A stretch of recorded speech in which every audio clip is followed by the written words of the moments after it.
আসসালামু আলাইকুম। আমি Mohammad Hossenuzzaman Bari, DHMS, registered practitioner, Bangladesh homeopathic council. আজকে আমাদের আলোচনার বিষয় অ্যাপোথাস স্টোমাটাইটিস।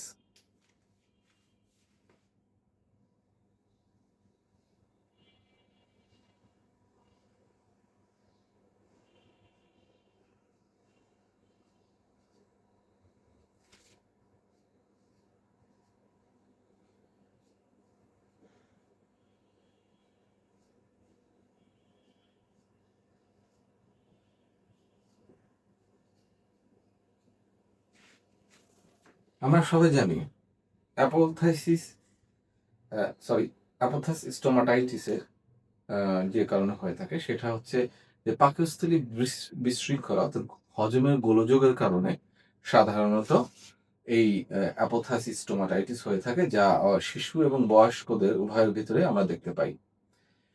এই অ্যাপোথাস স্টোমাটাইটিসকে আরো কিছু নামে ডাকা হয়। এই নামগুলোর ভেতরে আছে যেমন ভেসিকুলার বা ফলিকিউলার স্টোমাটাইটিস, আরেকটি নাম ক্যাঙ্কার, অপর আরো কিছু নাম আছে যেমন হার্পিস অফ দ্য মাউথ এবং এপথি নামেও একে ডাকা হয়। এখন আমরা যে বিষয়টি আপনাদের সামনে উল্লেখ করবো সেটা হচ্ছে এটির উৎপত্তির কারণ, অর্থাৎ কি কারণে এইটি সাধারণত হয়ে থাকে সেটা আমরা একটু জানি। উৎপত্তির কারণ হিসেবে বলা হয়েছে যে সকল শিশু, অভাবী শিশু বিশেষত যারা ঠিকমতো খেতে পায় না, সঠিকভাবে পুষ্টিকর খাদ্য অর্থাৎ পুষ্টিকর খাদ্যের অভাবে ভোগে, সেই সকল শিশুরাই এই রোগে বেশি আক্রান্ত হয়। এছাড়া রয়েছে বিশেষ মুখের ভেতর বিশেষ করে ঠিকমতো যত্ন না নেওয়া অর্থাৎ অপরিষ্কার রাখলেও এই সমস্যা হয়ে থাকে। এছাড়াও রয়েছে হাম, আরক্ত জ্বর, উদারনয়, নিউমোনিয়া, অর্থাৎ কোনো প্রবল কোনো প্রকার বল ক্ষয়কারী বা শক্তি বিনাশকারী রোগ। এছাড়া রয়েছে ক্যান্সার, টিউবারকুলোসিস এর মতো প্রভৃতি রোগে ভোগার পর দুর্বলতা ও স্বাস্থ্যহীনতার জন্য এই রোগ হতে পারে। গর্ভাবস্থায় কখনো কখনো প্রসূতিদের এই রোগ হতে দেখা যায়। একে বলা হয় ম্যাটারনা স্টোমাটাইটিস বা স্টোমাটাইটিস অফ ম্যাটারনা। আচ্ছা, এখন আমরা আসি স্টোমাটাইটিসের কি কি লক্ষণ, অর্থাৎ অ্যাপোথাস স্টোমাটাইটিসের কি ধরনের লক্ষণ আমরা দেখতে পাবো।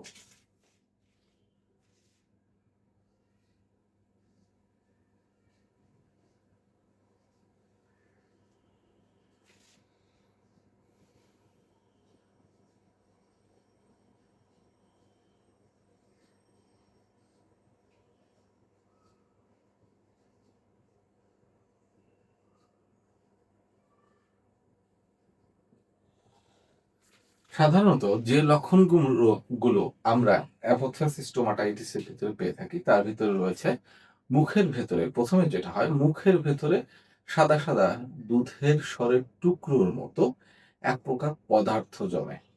তার চারপাশে, অর্থাৎ ওই যেখানটায় সাদা পদার্থটা জমেছে তার চারপাশে লাল বর্ণ হয়ে থাকে।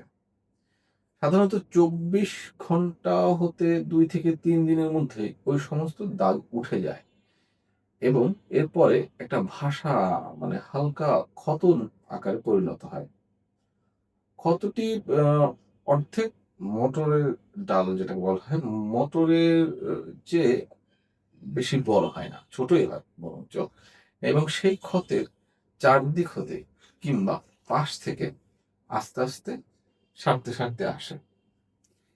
ক্ষত সাধারণত আমরা দেখতে পাই জিহ্বার সম্মুখে, গলার ভেতরে, তারপরে ঠোঁটের ভেতরে, টাকরায় অর্থাৎ জিহ্বার আগায় এর বেশি হয়ে থাকে।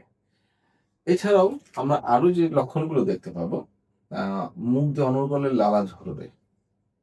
সাধারণত আমরা এর আগে যেটা পড়েছি, অর্থাৎ আমাদের ইনফেক্টিভ স্টোমাটাইটিস এর ক্ষেত্রে, এই ইনফেক্টিভ স্টোমাটাইটিস এর সময় দেখা যাবে যে মুখের ভিতরে শুষ্ক থাকবে। কিন্তু অ্যাপোথাসের ক্ষেত্রে ব্যাপারটা উল্টো। অ্যাপোথাসের ক্ষেত্রে আমরা যেটা দেখতে পাবো সেটা হচ্ছে মুখের ভেতর দিয়ে প্রচুর পরিমাণে লালা পড়বে। হ্যাঁ? দুটাতেই দুর্গন্ধ আছে। অ্যাপোথিস স্টোমাটাইটিসও রোগীর মুখের ভেতর দিয়ে গন্ধ বের হয়। আরেকটা উল্লেখযোগ্য ব্যাপার হচ্ছে অ্যাপোথিসের রোগীর মুখের ভেতরে যে গরম ভাব বের হয়, অর্থাৎ সেটা বাইরে থেকে অনুভব করা যায়। কেউ যদি নিঃশ্বাস ছাড়ে মুখ দিয়ে, তাহলে গরম বাতাস হাতে অনুভূত হবে। এই স্টোমাটাইটিসে মুখের ভেতর ব্যথা অবশ্যই হবে। অবশ্য হয়েই থাকে, স্টোমাটাইটিস হলে তো মুখের ভেতর ব্যথা হবেই। কিন্তু একটা বিচার্য মানে একটা লক্ষণীয় ব্যাপার, সেটা হচ্ছে রোগীর ক্ষুধা থাকে না। অর্থাৎ he or she haven't feel hungry, জ্বর হয়। স্টোমাটাইটিস জ্বর হয়। আমরা তার খাদ্যের ভেতরে যেটা দেখতে পাবো যে তরল পদার্থ, অর্থাৎ তরল খাদ্যদ্রব্য যেমন দুধ, সাগু, অ্যারারুট প্রভৃতি, এগুলো পান করা ছাড়া অন্য কোনো দ্রব্য তারা খেতে পারবে না, অর্থাৎ খেতে তারা পারে না, অস্বস্তি বোধ করে। এখন আসা যাক অ্যাপোথিস স্টোমাটাইটিসের এই চিকিৎসা, কি ধরনের চিকিৎসা আমরা গ্রহণ করব বা কোন এবং সাথে, সাথে কি ধরনের ব্যবস্থা গ্রহণ করতে হবে। আনুষঙ্গিক যে বিষয়গুলো আছে সেই বিষয়গুলো আমরা অ্যা আলোচনা করব। সরি।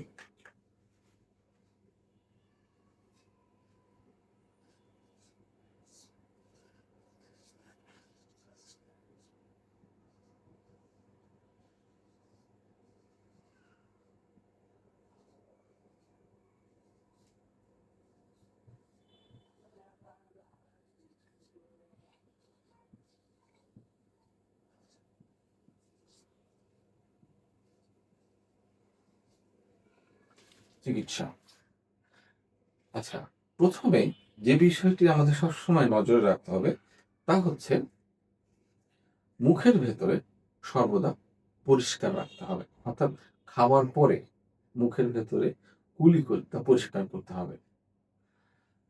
তারপরে আসবে হচ্ছে যে আমরা যখন মানে খাওয়ার ছাড়াও অন্যান্য সময়ে কিন্তু মুখ পরিষ্কার রাখতে হবে। এটা একটি বিশেষ বিচার্য ব্যাপার, খেয়াল রাখার ব্যাপার। সেটা হচ্ছে মুখের ভেতরে কখনো নোংরা অবস্থায় রাখা যাবে না। এতে করে পচন ক্রিয়া, অর্থাৎ জীবাণু ইনফেকশনটা বেড়ে গিয়ে ক্ষত পরিমাণ আরো বা রোগটি আরো ভয়ানক আকার ধারণ করতে পারে। এ ব্যাপারে আমাদের কিন্তু খেয়াল রাখতে হবে। এখন যদি ঔষধ দ্বারা যে আমরা কাজটা করব সেটা হচ্ছে সাধারণত হাইড্রাইট্রিসের মাদার,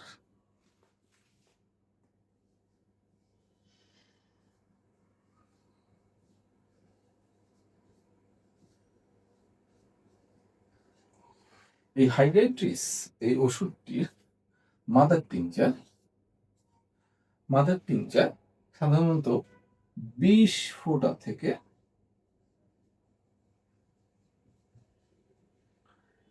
২০ ফোঁটা থেকে ৪০ ফোঁটা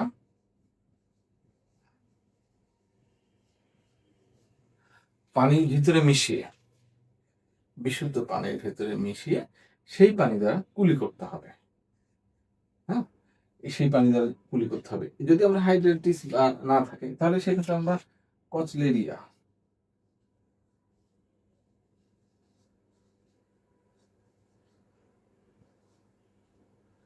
এই ওষুধটিরও মাদার টিংচার ২০ থেকে ২৫ ফোঁটা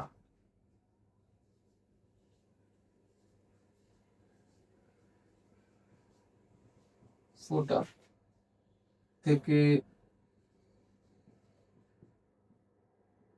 ৪০ ফোঁটাও আমরা ব্যবহার করতে পারবো। ৪০ ফোঁটা ১ আউন্স পানির ভেতরে। উভয় কিন্তু ১ আউন্স পানির ভেতর। Plus sorry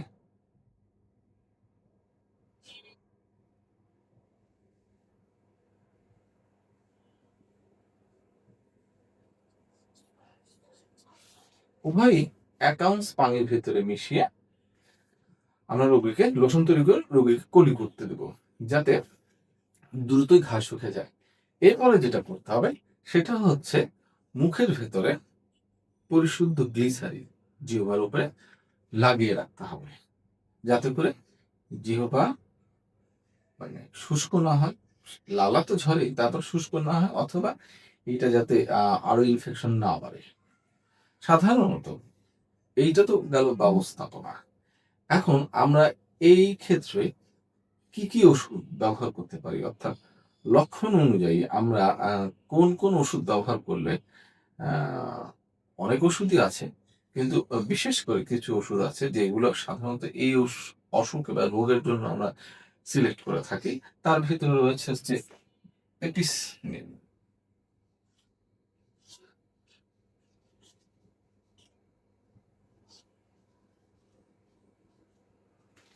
Mercurius, merc virus,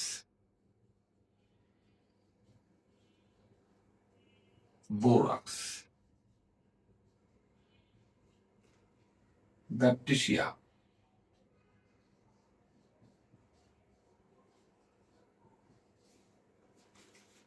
sorry baptisia, হিপারসাল,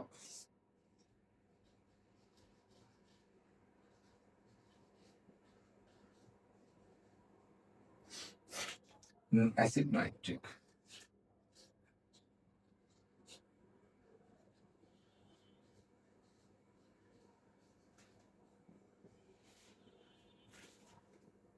হাইড্রান্টিস।